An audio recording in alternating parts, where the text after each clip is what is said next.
Hello everybody and welcome to my Impact Wrestling review, which some are going to be saying tonight may be one of the most important episodes of Impact Wrestling in a long time. I'm sure a lot of new viewers have came into Impact Wrestling, some that may have not even seen Impact in years, okay? Now listen, I review Impact Wrestling every week. I've done it for a very, very long time. Alright, since when it was still TNA, like in 2011, I think I started doing those reviews, but this is probably one of the most important episodes in a long time, like I said.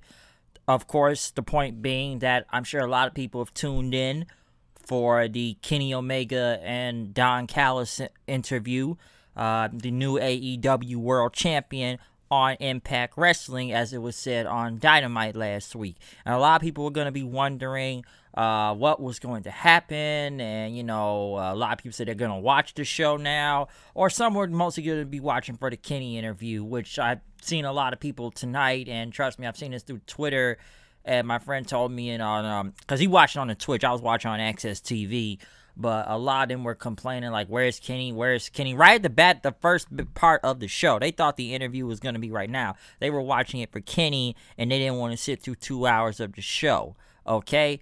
And trust me, I'm going to get into more of that when we get near the end. But the point taken, other than that being one of the biggest important things on the show tonight, people wondered, was Impact really going to change anything? Now, Impact Wrestling is taped. Yes, it is. But there were some modifications and tweets in regard to tonight's episode, okay? I don't know how much was changed. We have to remember, a lot of these matches have been taped beforehand, and we know AEW is live, but somehow they've been able to make this work, okay? Because we did get a highlight package from Dynamite last week from the Winter is Coming event of Kenny Omega winning the title. He was at Skyway Studios. There was a bus, I guess a private tour bus, and, you know, the bus was pulling up as Josh Matthews and Madison Rayne were talking about it.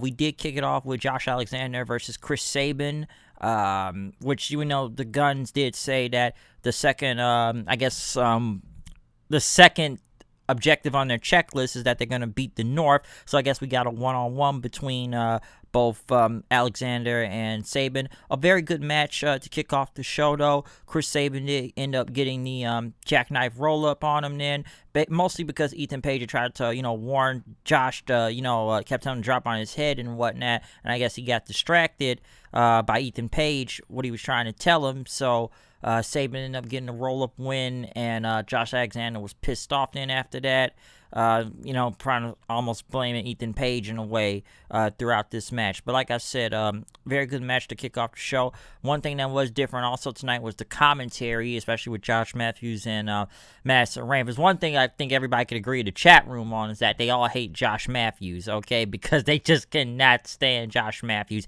He was a little bit more different here tonight. I wish they would bring Matt Striker back on. I wish they would have kept Matt Striker on this thing also, but he was a little bit more different, actually calling the moves and whatnot. But he did talk about tonight that after the main event tonight, he will be having the first interview with Kenny Omega tonight on this show.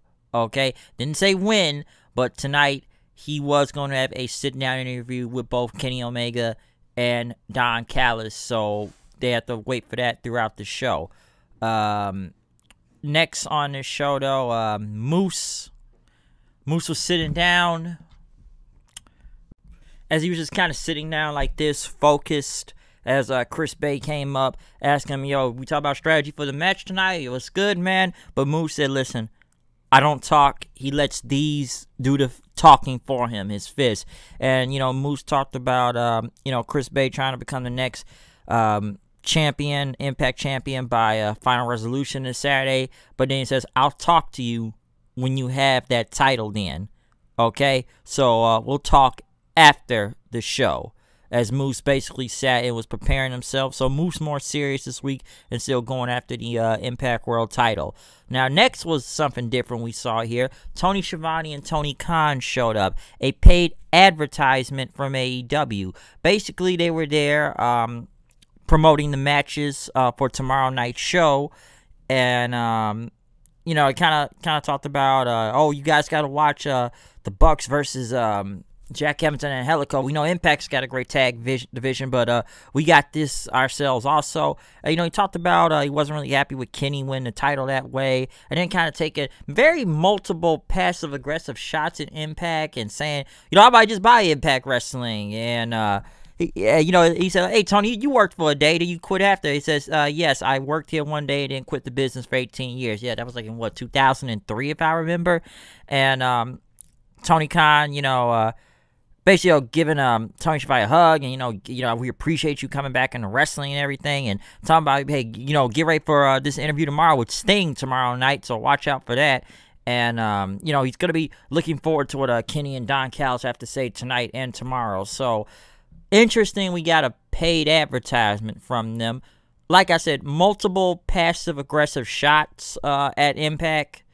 Especially I might just buy Impact Wrestling. Now, some people believe that Tony Khan was maybe trying to be a character now or something, because we all know the guy is off screen most of the time, but it looked like he may be trying to be, I don't know, some heel authority figure. I know some people are trying to say, oh, he's going to be the new Vince McMahon. Okay, this guy couldn't hold a candle like the Vince McMahon as a heel #1, and he sure is on that 90s Vince McMahon also, okay? Boy Dixie here, as a lot would say, or whatnot. I don't know what he's trying to be, but Boy Dixie is not Vince McMahon. Okay, let's get that out the way right now. But very interesting that they had this paid advertisement and just multiple shots, okay? Multiple shots at Impact, and I'm sure fans also. So I don't know if this is like the tip of an iceberg. Some people think it's going to be an invasion angle. I'm not really sure, okay? But very interesting that they had this paid advertisement by Tony Khan. Like I say, he looked like a kind of trying to be very passive-aggressive heel here. So could he be doing something on TV soon? I feel like this is maybe part of it. And they said it's almost like the same thing Dixie Carter did, too. Even though people were satisfied with her going through the table. A lot of people believe Boy Dixie here may be the next case to this. But we'll see what happens with Tony Khan. Next, Brian Myers went against TJ Perkins. Good match, I should say. Not bad at all and whatnot. I wouldn't say it's a random match, but Brian Myers has been picking up a lot of wins lately, and he ended up winning with a lariat, kind of just a basic wrestling move, just not a finisher and whatnot. So interesting that he did that, not just a finisher, and he got a clean win. Okay, so like I said, they've been really giving him a lot of wins. Cody Deaner was in the back talking to Cousin Jake, saying, like, we got this and everything. But Cody says, listen, when I go out there with my match with Eric Young, this is about me. There's no we. This is a personal issue. And Joe Doring's going to be out there. And Jake said, I got your back. But he said, like, listen, if Eric Young has me, I need you to keep control. Do not get involved. You can accompany me there, but do not get involved no matter what you see. All right? So another good promo from Cody Deaner, trying to be more serious this time. Rohit Raju was in the back talking about TJP. So, I'm still the X Division champion and whatnot. And, you're not in a defeat Rohit challenge. But, TJP says good luck on your final Rohit defeat challenge. Eric Young, though, he came out with Joe Doring to go against Cody Deaner and Cousin Jake. That tag match, but, one-on-one, Eric Young, Cody Deaner. Quick match, Eric Young did end up getting the power driver for the win, but right after Doring came in to attack, Jake tried to make the save, but, they ended up taking both down. They were about to do a double power driver on them, but Rhino came out with a lead pipe in as Eric Young and Joe Doring got a dodge. Tommy Dreamer was in the back with the whole Johnny Bravo, who shot wherever, until he ran to Team Triple XL and told Larry D, how about this? A match, a final resolution. If you lose, you must go to jail. And Larry was like, listen, all I got to do is do a wrestling match. I don't have to go to jail? Okay, cool, for attempted murder. Interesting, I should say. But as I said before, win for Eric Young, basically, just kind of boosting up him and Joe Doring as a team right now. So, probably a match with the Deaners, maybe by final resolution this Saturday. Tommy Dreamer was sitting down with Scott D'Amore. Talking about he doesn't like this whole, AEW thing, it looks like, with Don Callis and Omega coming in. So he's seen situations like this before of people come from other companies and this won't end well. But Scott D'Amore went on, to say, hey, it's bringing more eyes and attention to us. And, okay, even Lance Storm like this. And he's never happy about anything, as he said. The locker room morale's going to be up. So watch out to see what happens then. Next, another tournament match. First round between Kimberly and Deonna Purrazzo versus Rosemary and Taya for the, like I said, tournament and the whole Knockouts tag team match. Good match, I should say. It ended up with Rosemary beating Kimberly with the wing clipper for the win. I'm not kind of say I'm not surprised by Deonna Purrazzo and Kimberly losing, and Kimberly was going to take the pinfall anyways, given that Deonna is the Knockouts champion right now. Taya, Rosemary, I don't see them lasting in this tournament that long. Also, I feel like they've been kind of floating around lately, especially Taya, ever since she lost that Knockouts title in general. Rosemary, some people believe Rosemary's been very limited ever since she's coming back from injury and whatnot. So, I will say at least she's still better than Discount Rosemary over there than Abaddon on AEW. So that's kind of a fact if you ask me. Yeah, I'm, like I said, I kind of expected Purrazzo and them to be gone after the first round in the tournament, though. But next, I know they had Alicia Edwards walking around pissed. Tennille Dashwood wanted to know about tag team names. She said she had her own problem, and Dashwood walked off, said, we'll teach you a lesson later, basically. But Deonna Purrazzo and Kimberly were in the back talking about that match they just had. Until Scott D'Amore says, it's a lot to juggle around and everything. Your title, the tournament, the whole taking away Su Yung, the zombie thing and whatnot. And basically, you're going to be facing against Rosemary this Saturday for the title at Final Resolution. Okay? So, there you go. Next, though, Sami Callihan was cutting a promo talking about what he has done to Eddie Edwards. Say he's the highest rated wrestler in Impact. And, he's the best in the ring and on the mic. He's got mainstream buzz ever since he came in here, especially when he hit Eddie Edwards in the eye with his baseball bat about a year or two ago, which they did play the clip when he hit him in the eye, and he said that boosted the ratings when he hit him in the face with the bat. They did a second time since last week, a couple weeks ago, not last week. But they were going to play that footage, but Alicia came out, and he says, hold on, you sure you want to get pile drive the last time you were here by Eric Young? Because that almost happened to you. But Sami said, the difference that EYS matters and he doesn't. And he says he will break her freaking neck. But Alicia got in the mic and he says, she said, I did not come alone. Eddie came in and attacked him from behind. He was going to hit him with the baseball bat, but Sami got out the way and ducked. So, so he got away. So I guess we're going to see Sami versus Eddie again, but does it have to be over the baseball bat? Because Sami did say, I made Eddie to what he is right now, but hit him again with the bat again in the face. It's like you're kind of rehashing a feud right here, so I don't know if I really need to see this again after what happened last time. I was mad the first time. It was actually good, but I don't really need to see it a second time, no, okay? But Eddie was all hyped up in the back, as I guess he was going to help Alicia with her problem next. But in the main event, though, we got Chris Bay and Moose versus Rich Swann and Willie Mack in the main event. A good main event, I would say, between both of these teams. Bay is the number one contender for this Saturday. It ended up with Moose beating the crap out of Mack, just hitting him with several elbows to the face. Swann moved him out the way, and Chris Bay came in for the win after that. But before we can get to the end of the show, they did show Rich Swann. I guess he was headed to the parking lot getting ready to leave, but security blocked them, and he said the world champ is occupied the parking lot right now.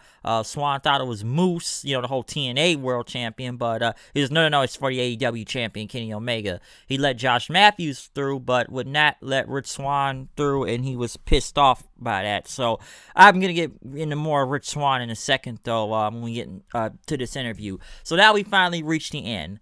Josh Matthews entering the tour bus. Kenny Omega and Don Callis were there, putting the AEW title down, changing the nameplates, taking the Jon Moxley nameplates off finally, kind of giving it to Josh Mack said, oh, yeah, your little buddy Ambrose there, okay? Calling him Dean Ambrose also, by the way. You can keep it as a souvenir. But Don Callis went on to talk about this is a plan that was conducted 27 years ago when he was trained by the Golden Sheik, Kenny Omega's uncle in Canada, and talk about how the Sheik treated him well when he was trained to be a professional wrestler and whatnot. And, and everything, but he's paying that debt back now, saying he's like Omega's guardian angel, that he knew this kid since he was 10 years old and whatnot. It's the curly-headed kid from Canada, and he talked about he didn't come back to wrestling 5 years ago just to be a podcast or a color commentator. He says, the plan was he could be in Japan by Kenny's side when, Callis was, being a commentator in New Japan Pro Wrestling,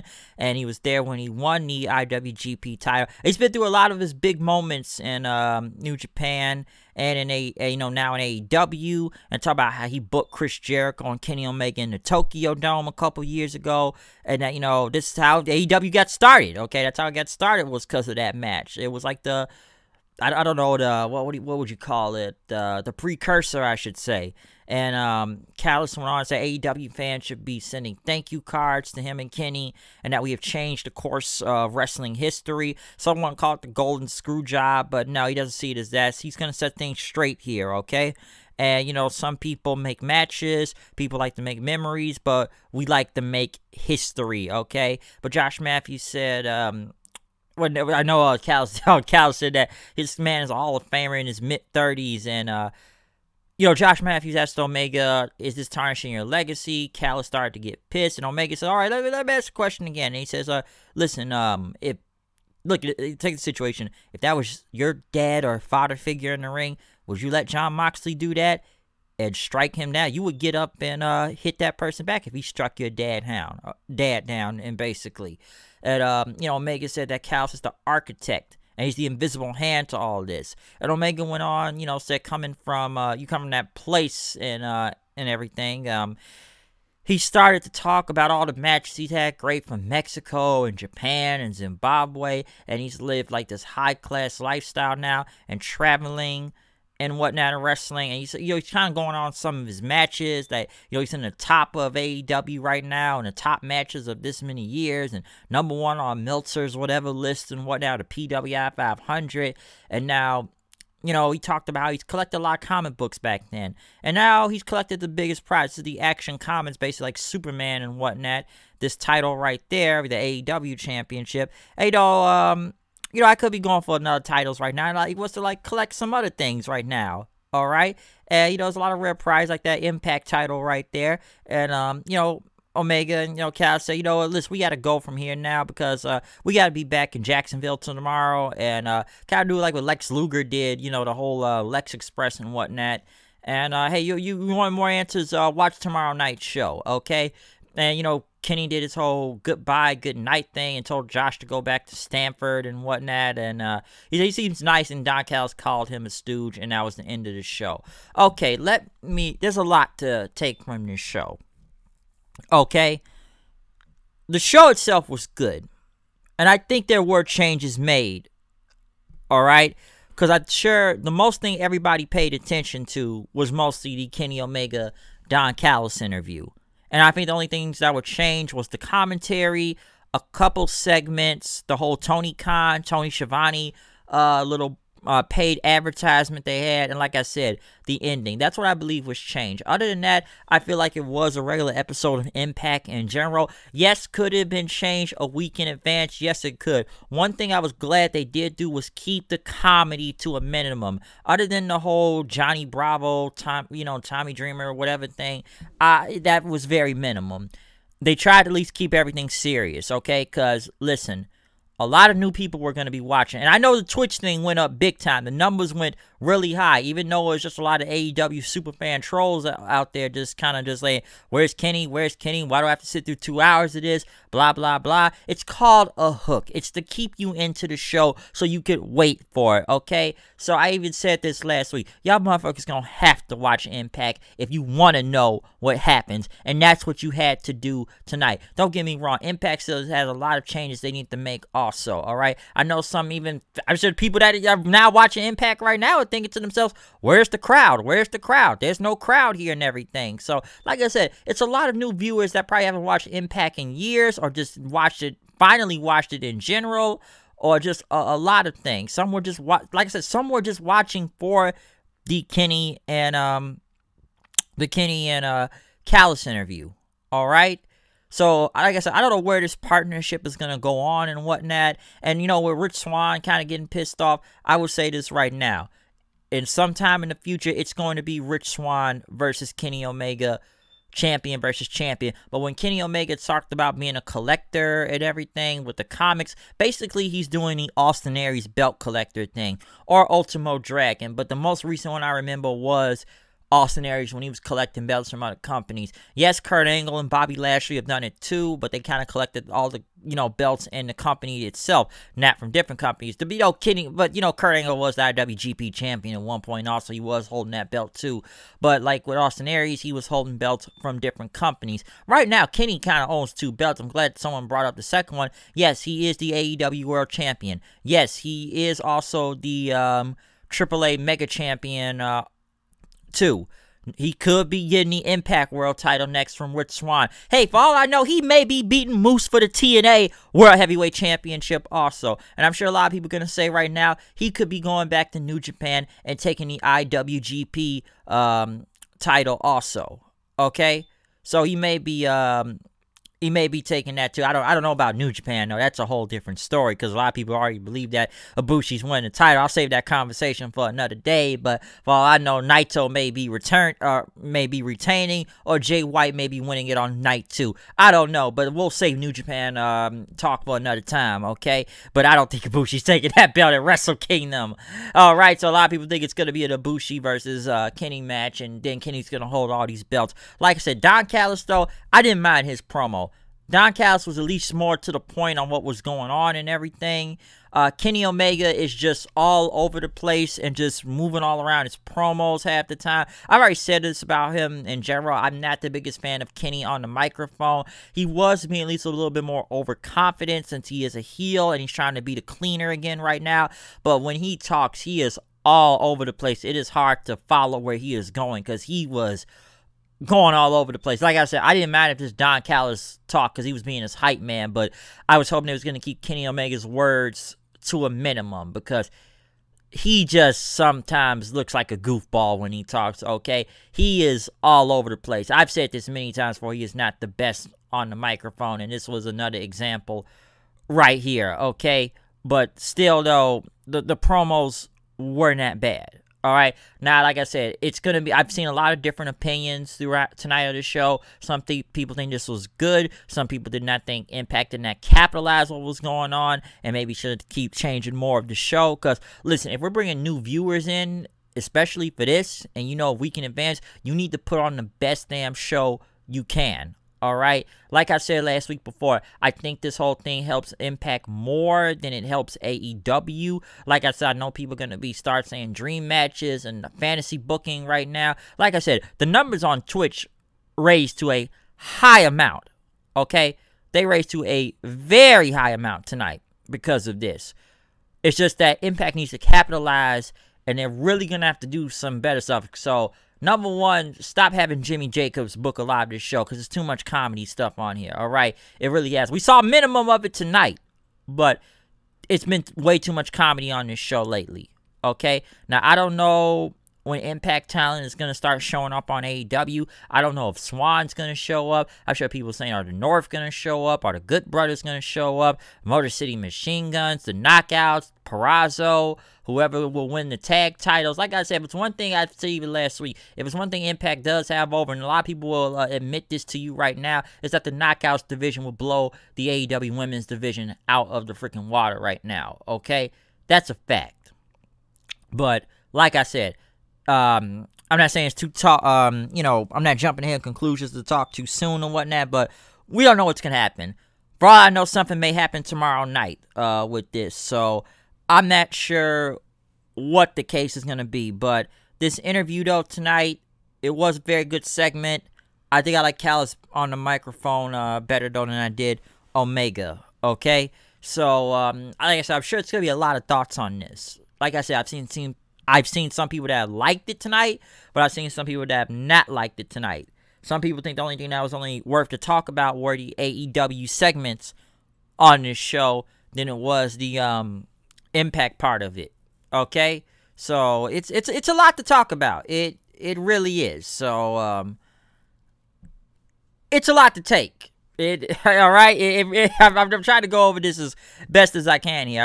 I really am. So I know I'm repeating my words and whatnot, but it's just been a lot of different opinions on if people did like this show tonight or not like this show tonight. But like I said, it brought a lot of new eyeballs in, and a lot of people did watch the show, mostly for that segment, but they did watch the show. But Impact still has some things they need to work on, and they need to capitalize off of this, okay? They really, really need to capitalize off of this. So, yeah, so like I said, thoughts, comments, what do you have to say about this episode of Impact tonight? Because this was a very different episode, all right? A very different episode. So we'll see what happens tomorrow night on AEW. We will be back tomorrow night for a review of that and NXT. And, you know, somebody said this too. This may be a smart strategy also. You bring those Impact viewers to AEW, it raises the ratings. I don't know how high, because then since basically them and NXT numbers are nearly the same almost every other week, but we'll see where the numbers go tomorrow night if they can bring those Impact fans over there, because we brought a lot of AEW fans to watch Impact tonight. Let's see if it can go the other way around when combating with NXT and the ratings tomorrow. So we're going to see what happens, folks. We're going to see what happens. But other than that, comment, subscribe, follow me on Twitter, at HoodedKnight890. Check out the Urban Wrestling Network and whatnot also. New to that too. I'm sure a lot of people over here at the Urban Wrestling Network have a lot of different opinions also on what they saw tonight from myself. Like I said, some may have liked it, some may have not liked it, but it's going to be a lot of different opinions on this show of Impact tonight. But other than that, though, I'm out here. I'll see you guys later, and we'll see you tomorrow night. Peace out.